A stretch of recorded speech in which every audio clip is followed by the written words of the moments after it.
Hello বন্ধুরা, কেমন আছেন সবাই? আশা করছি সকলেই ভালো আছেন। আজকে খুবই ভারাক্রান্ত মন নিয়ে আপনাদের কাছে আসা। তো সবচেয়ে বড় কথা হলো বাংলাদেশ ক্রিকেট নিয়ে আমার ছোট্ট একটি কথা। আমার খুব জানতে ইচ্ছে হয় যে বাংলাদেশ ক্রিকেট টিমের যারা ক্রিকেটার আছে তারা করেটা কি? তারা যেহেতু এত ব্যস্ততার কারণে তারা ক্রিকেট নিয়ে কাজ করতে পারে না, ক্রিকেট খেলতে পারে না, ক্যারিয়ার করতে পারে না। এতটা যুক্তরাজ্যের মতো একটা দুর্বল টিমের সাথে তারা এতটা পরাজয়, মাত্র ১৪৪ রানে টার্গেট ছিল, সেটা ৬ রানে পরাজয় করছে তারা।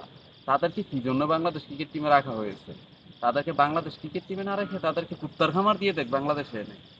কুত্তার খামার আনলে এই যে যেমন কোরিয়া, তারপরে চীনে, ভিয়েতনামে খুব ভালো ভালো রেটে সেল দিতে পারবো। সেক্ষেত্রে বাংলাদেশের খুব উন্নয়ন হবে আমি মনে করি।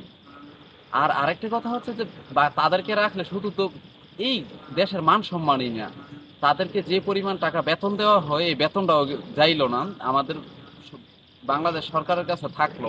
এই টাকাটা দিয়ে চাইলে লক্ষ লক্ষ কোটি কোটি অসহায় লোক পালা যাইব। তাদেরকে যে বেতনটা দেওয়া হয় তাদেরকে খাওয়াইয়া মোটা মোটা গরু তাজা করে ফিট খাওয়াইয়া গরু বানাইয়া তো লাভ নেই।